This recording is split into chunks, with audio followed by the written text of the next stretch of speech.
নমস্কার, আমি সুভাষ। এনিহায়ারে আপনাদের সকলকে স্বাগত। আজকে এসেছি হুগলির ডুমুরদহের উত্তম আশ্রমে। গ্রাম্য পরিবেশে সবুজে ঘেরা বেশ বড়সড় এলাকা নিয়ে অবস্থিত এই আশ্রম। এখানে আসবেন কিভাবে, কি দেখবেন, দুপুরে প্রসাদ পাবার কি ব্যবস্থা আছে ইত্যাদি অনেক খুঁটিনাটি থাকছে আমার আজকের এই ভিডিওতে। আর এই ভিডিওর ডেসক্রিপশন বক্সে এই ডুমুরদহেই অবস্থিত ঠাকুর ওঙ্কারনাথের রামাশ্রম এবং তাঁর বাসগৃহ অর্থাৎ গুরুবাড়ির ভিডিওর লিংক অ্যাড করে দিচ্ছি, পারলে দেখে নেবেন। So stay tuned, keep watching.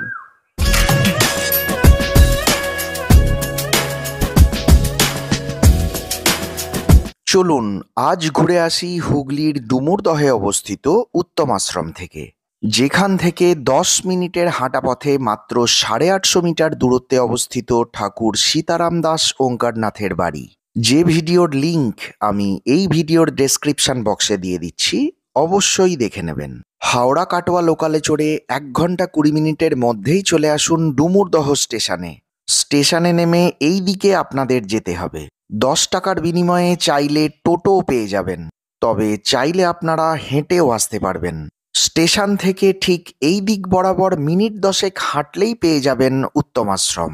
আর রাস্তায় বাচ্চা হোক বা বয়স্ক, যাকেই জিজ্ঞাসা করুন, এই উত্তম আশ্রমের ঠিকানা সকলেরই জানা।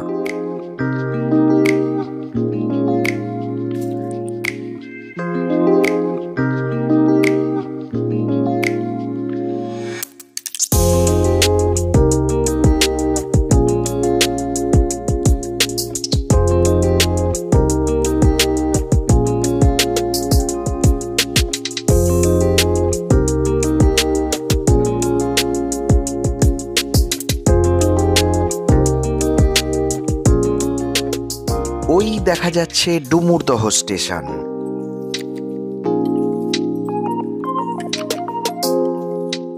আর স্টেশনের খুব কাছেই প্রায় 100 বিঘা জমিতে অবস্থিত সুবিশাল পাঁচিল দিয়ে ঘেরা এটা হলো উত্তম আশ্রমের মূল প্রবেশদ্বার।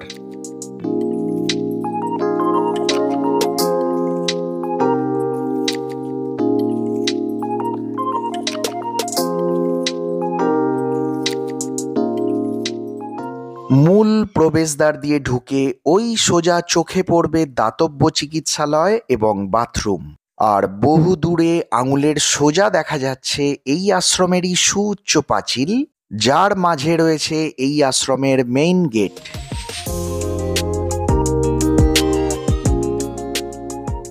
পাঁচিল ঘেরা এই জায়গাগুলো গোচারণ ক্ষেত্র তো বটেই, প্রচুর চাষাবাদও হয় এখানে। প্রবেশ পথের সোজা এই দিকে রয়েছে মূল উপাসনাগার, আর এই দিকে দাতব্য চিকিৎসা কেন্দ্র আর বাথরুম। আর এখানে কোন দিন কোন ডাক্তারবাবু বসেন তার একটা লিস্ট ওয়াল আপ করা আছে, আমি স্ক্রিনে দিয়ে দিলাম, পারলে ভিডিওটি পজ করে দেখে নিতে পারেন।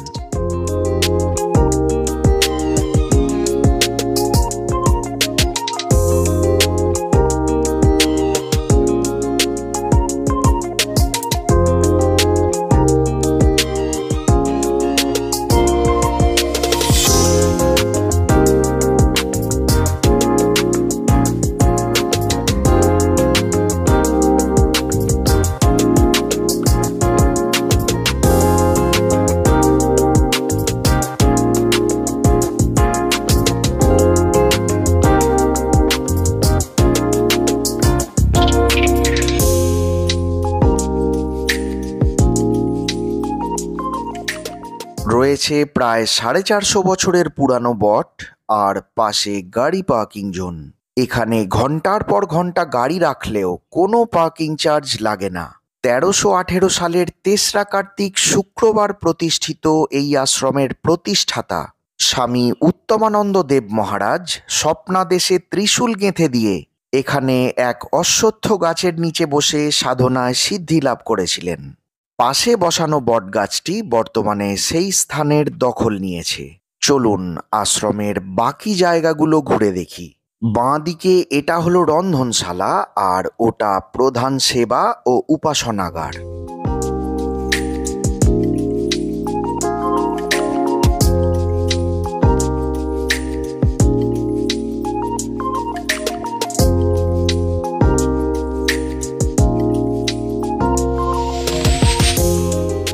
এটা ভোগ রান্নার ঘর ও প্রসাদ বিতরণ কেন্দ্র। রয়েছে স্বামী উত্তমানন্দ মহারাজের প্রথম সাধন কুটির, যা ভেঙে ওনার স্মৃতি রক্ষার্থে প্রায় 50 বছর আগে এই স্মৃতি মন্দির করা হয়েছে, যেখানে গোপালজিউ ও রাধাকৃষ্ণের নিত্য পুজো করা হয়।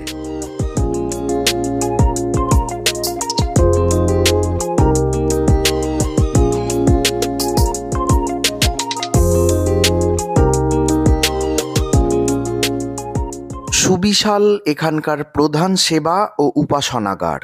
এখানকার প্রথম গুরুদেব হলেন প্রতিষ্ঠাতা আচার্য স্বামী উত্তমানন্দ দেব মহারাজ, দ্বিতীয় স্বামী ধ্রুবানন্দগিরি মহারাজ, তৃতীয় স্বামী বীজানন্দজি মহারাজ এবং চতুর্থ ও বর্তমান গুরুদেব স্বামী অভয়ানন্দজি মহারাজ।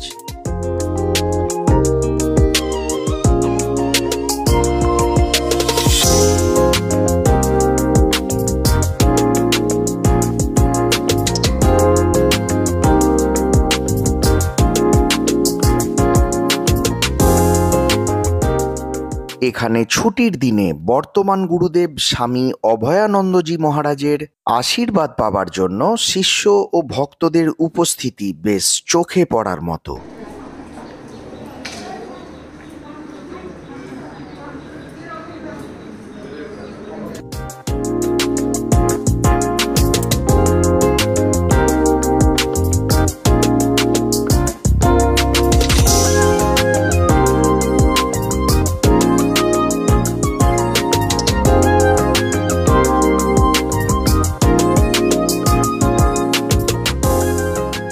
এটা হলো প্রধান সেবা ও উপাসনা কেন্দ্র, আর তার সামনে এটা হলো আরেকটি প্রার্থনা কক্ষ, যেখানে গুরু শঙ্করাচার্য সহ এখানকার অনেক গুরুদেবের ছবি বর্তমান। আর এগুলো এখানকার গুরুদেবদের সমাধিস্থল। চলুন দেখে আসি।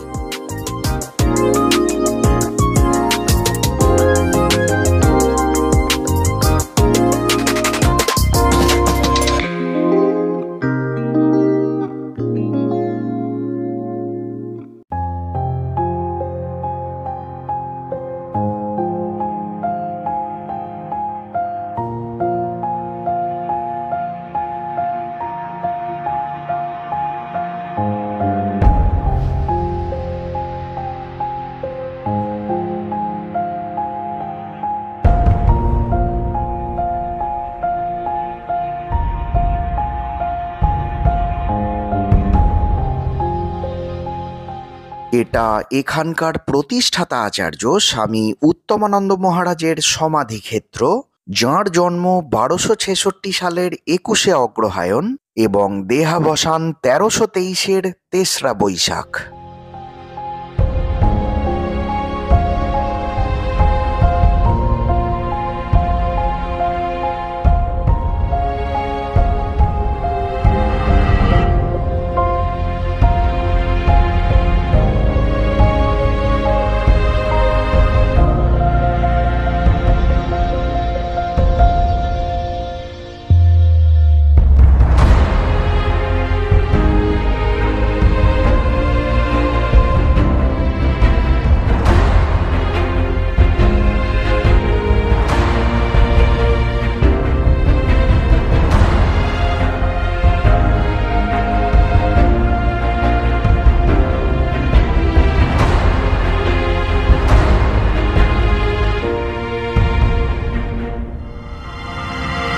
উপাসনাগারের পিছনের দিকে রয়েছে একটি হোমকুণ্ড, যেখানে প্রতিদিন হোম ও আহুতির ব্যবস্থা রয়েছে, আর কুণ্ড থেকে নির্গত ধোঁয়া সেটারই প্রমাণ দিচ্ছে।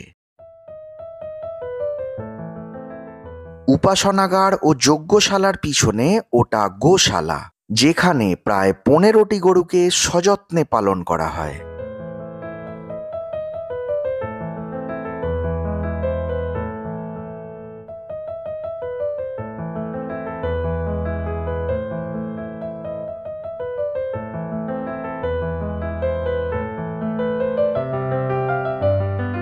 আশ্রমের গোশালার পিছনে রয়েছে শিষ্য ও ভক্তদের জন্য বেশ কয়েকটি বাথরুমের ব্যবস্থাও। আপনারা যাঁরা শহরের কংক্রিটের জঙ্গলে থাকেন তাঁদের বলছি, এই ভরা সবুজের মাঝে দাঁড়িয়ে পাখির ডাক শুনুন, কোথা দিয়ে সময় চলে যাবে টেরও পাবেন না।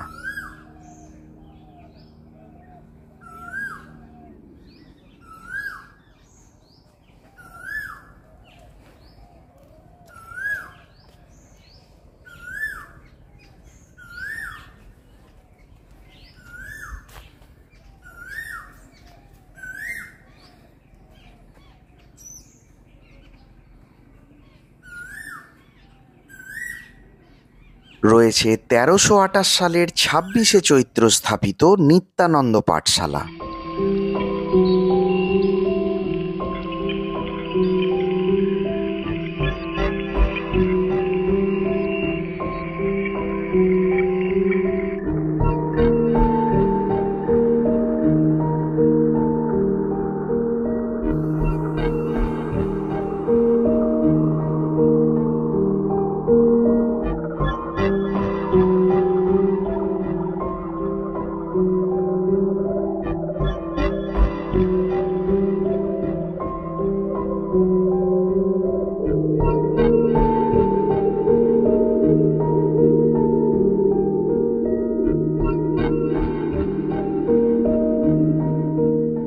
রয়েছে সবুজে সবুজে ভরা মনোমুগ্ধকর কিছু ছবি, যা প্রকৃতি প্রেমীদের কাছে সত্যিই আদর্শ। ওই সোজা খালের ওপাশ দিয়ে বয়ে গেছে ভাগীরথী নদী, যা আগে এই আশ্রমের কাছ দিয়েই প্রবাহিত হতো।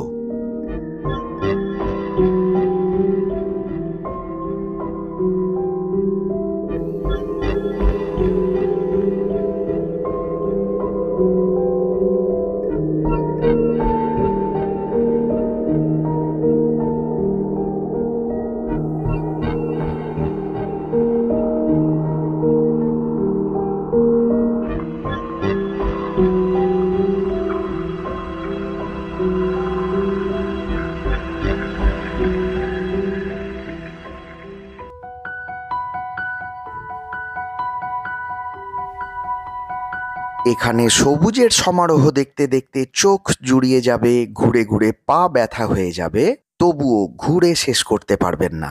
চলুন, দুপুর ১টা, ঘন্টা বাজছে, খাবার সময় হয়ে গেছে। কিন্তু ছবি তোলা নিষেধ থাকায় আমি আপনাদের প্রসাদ মেনু দেখাতে পারলাম না। স্ক্রিনে লিখে দিচ্ছি, দেখে নিন।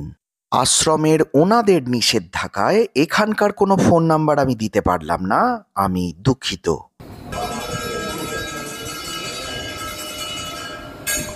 তবে একটা কথা বলে দিই, এখানে প্রসাদ পাবেন সম্পূর্ণ বিনামূল্যে। কেউ আপনাকে ১ টাকাও চাইবে না। আর গুরুদেবকে প্রণাম করে প্রণামী দিতে চাইলে সেটা সম্পূর্ণ আপনার ব্যক্তিগত ব্যাপার। এখানে মহিলাদের বাইরে ও পুরুষদের ভিতরে বসিয়ে খাবার ব্যবস্থা করা হয়। যাই হোক, আজকে এখানেই ইতি। ভিডিওটা কেমন লাগলো অবশ্যই জানাবেন। আজকে এখানেই শেষ করছি। দয়া করে পরের ভিডিওর জন্য অপেক্ষা করুন। খুব ভালো থাকবেন। নমস্কার।